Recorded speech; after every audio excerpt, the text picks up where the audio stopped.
Assalamualaikum warahmatullahi wabarakatuh. Di sini saya Rifah Maulida NIM 1119019 dan teman saya Silva Irhamna NIM 1119020 ingin menyampaikan hasil diskusi kelompok kami yang berjudul Masa Kelemahan sampai Runtuhnya Bani Umayyah I Damaskus dan Proses Lahirnya dan Fase-fase Pemerintahan Bani Abbasiyah. Di sini saya terlebih dahulu akan menjelaskan mengenai masa kelemahan sampai runtuhnya Bani Umayyah I Damaskus. Faktor-faktor penyebab mundurnya Bani Umayyah I Damaskus. Terdapat dua faktor, yaitu faktor internal dan faktor eksternal. Faktor internal ada dua, yaitu sistem monarki dalam proses peralihan kepemimpinan pemerintahan Bani Umayyah yang memberikan pengaruh paling besar terhadap faktor lemah dan hancurnya Bani Umayyah I. Putra mahkota yang diangkat menjadi khalifah pengganti khalifah sebelumnya masih kecil dan kurang profesional. Khalifah-khalifah tersebut tidak bisa melakukan kebijakan, bahkan tidak dapat memberikan satu pemikiran untuk perkembangan pemerintahan ke depan. Mereka seperti boneka yang siap dipermainkan kapan dan di mana saja, sehingga yang mengendalikan pemerintahan adalah pembesar istana seperti Perdana Menteri, pengawal istana, dan pengawal khalifah. Faktor internal yang kedua yaitu perilaku amoral dari para khalifah dan pembesar khalifah Bani Umayyah. Yang kedua, ada faktor eksternal. Faktor eksternal yang pertama yaitu munculnya kekuatan Bani Abbasiyah yang ditandai oleh ahli sejarah sebagai persaingan politik terhadap Bani Umayyah I yang pada saat itu telah menurun hampir di semua wilayah kekuasaannya. Faktor eksternal yang kedua yaitu kekuatan dari kerajaan Nasrani di Eropa dan kekuasaan Persia serta Bizantium di wilayah timur. Serang menyerang antara Bani Umayyah I dengan kekuatan Bani Abbasiyah menambah parah dan mempercepat faktor lemahnya Bani Umayyah I. Perkembangan kekuasaan lain di luar Abbasiyah seperti kerajaan Nasrani di Eropa dan kekuasaan Persia serta Bizantium di wilayah timur menjadikan kekuatan-kekuatan di luar Abbasiyah yang menantang kekuasaan Umayyah I. Selanjutnya ada faktor-faktor pemicu munculnya pemberontakan.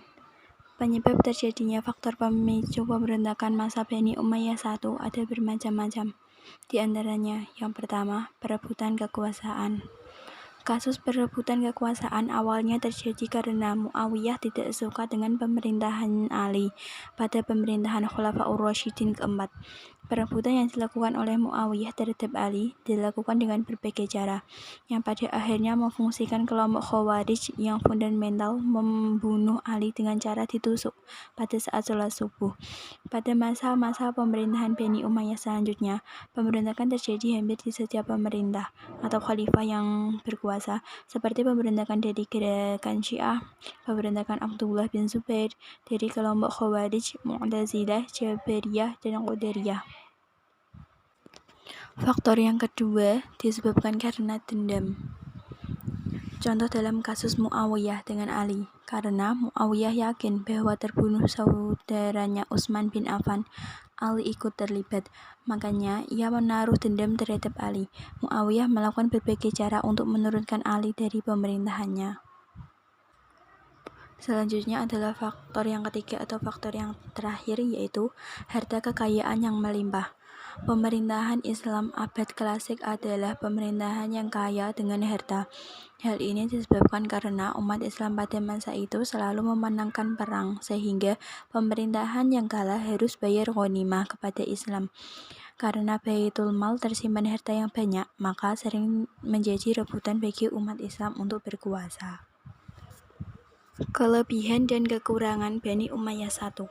Karena yang membangun dan membesarkan kerajaan Bani Umayyah I adalah manusia biasa, maka sudah barang tentu ada faktor kelebihan dan kekurangannya. Faktor kekurangan dari Bani Umayyah I. Yang pertama, memakai sistem peralihan kekuasaan monarki, yang menyebabkan putra mahkota yang masih kecil dan tidak profesional menjadi khalifah. Yang kedua, banyak wilayah baru yang ditaklukkan, tetapi tidak dibina secara intensif. Kekurangan yang ketiga, banyak kasus penyelewengan dalam istana yang tidak ditindak dengan tegas oleh pemerintah, seperti korupsi dan nepotisme. Faktor kekurangan yang terakhir adalah pengangkatan 2 putra mahkota dalam 1 tahun pemerintahan yang terjadi pada Khalifah ke-12 Yazid bin Walid dan 13 Sulaiman bin Walid oleh masyarakat, bahwa hal yang terjadi seperti itu menunjukkan ketidaktegasan dari pemerintahan Bani Umayyah. Namun, di balik kekurangan, terdapat kelebihan dari Bani Umayyah I, di antaranya. Yang pertama, sikap berani dan tegas dari beberapa khalifah Bani Umayyah, seperti Muawiyah, Marwan, Abdul Malik, dan Walid bin Abdul Malik. Yang kedua, sikap adil, jujur, dan religius dari Khalifah Umar bin Abdul Aziz. Faktor kelebihan yang ketiga, pola pengembangan budaya dengan pendekatan Arabisasi atau Arab-oriented yang didukung oleh mayoritas masyarakat pada saat itu. Faktor kelebihan yang terakhir yaitu sikap berani berperang dari kaum muslim atau jihad tinggi yang menyebabkan umat Islam banyak mendapat kemenangan pada saat perluasan wilayah serta banyak mendapatkan ghanimah atau upeti.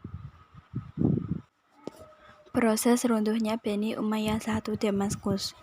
Yang pertama, sikap tidak senangan masyarakat terhadap khalifah Bani Umayyah I. Ketidaksenangan masyarakat Islam terhadap pemerintahan Bani Umayyah I disebabkan oleh praktek-praktek amoral dari para khalifah melalui acara-acara seremonial yang dilaksanakan di dalam istana dengan alasan untuk menghibur para pembesar-pembesar istana. Acara tahunan tersebut dilakukan secara rutin. Acara seremonial tersebut di atas termasuk faktor internal yang banyak berpengaruh terhadap proses lemahnya Bani Umayyah I. Perebutan kekuasaan dalam istana juga termasuk faktor internal penyebab lemahnya Bani Umayyah I, seperti yang terjadi pada masa pemerintahan setelah Khalifah yang ke-12 Walid bin Yazid yang wafat pada tahun 126 Hijriah. Pada tahun tersebut, masyarakat saling mengklaim mengangkat 2 putra mahkota dari Walid, yaitu Yazid bin Walid dan Ibrahim bin Walid.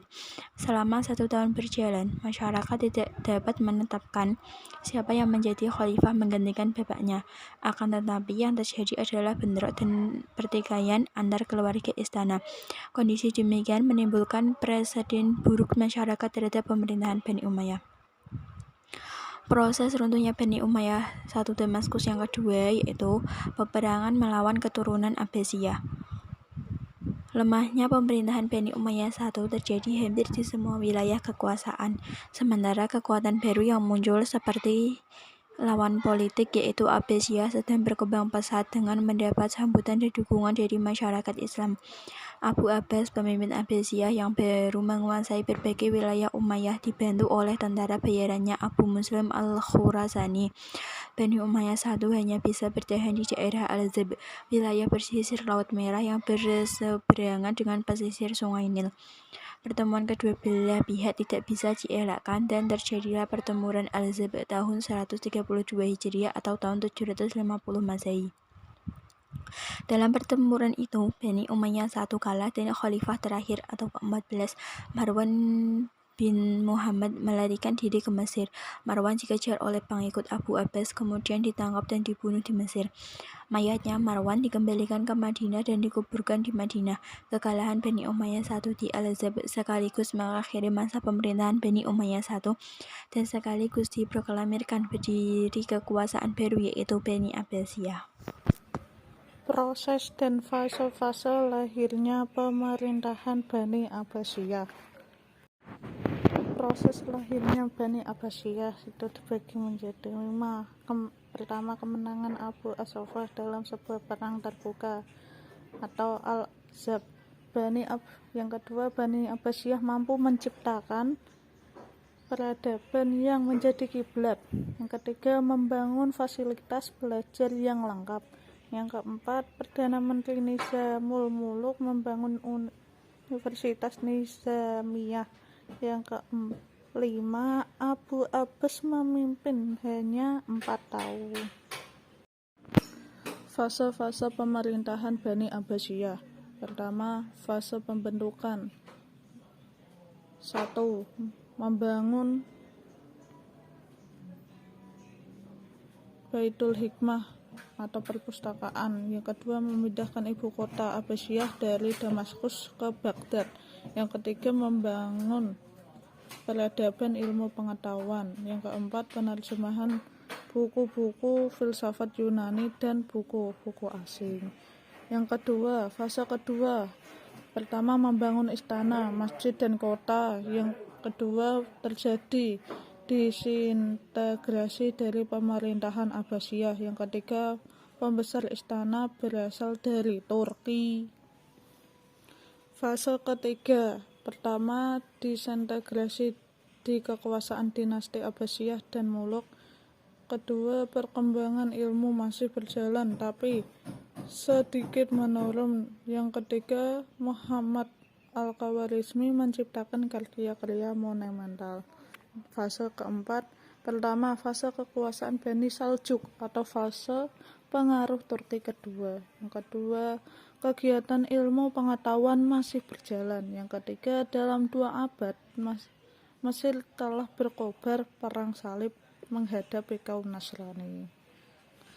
Fase yang kelima, pertama kekuasaan Abbasiyah di Baghdad dan Umayyah II Andalusia semakin menurun. Kedua, tahun 1258 Masehi, Abbasiyah diserang dan dibombardir oleh kekuasaan Mongol. Yang ketiga, peradaban Islam di wilayah Andalusia diserang dan dihancurkan oleh kerajaan Nasrani Aragon dan Casteloa. Yang keempat, peradaban Islam di Baghdad hancur lebur. 2 sungai yang besar membelah kota Baghdad. Sekian presentasi dari saya. Jika ada tutur kata yang kurang berkenan, saya dan teman saya mohon maaf sebesar-besarnya. Akhirul qauli hadza, wassalamualaikum warahmatullahi wabarakatuh.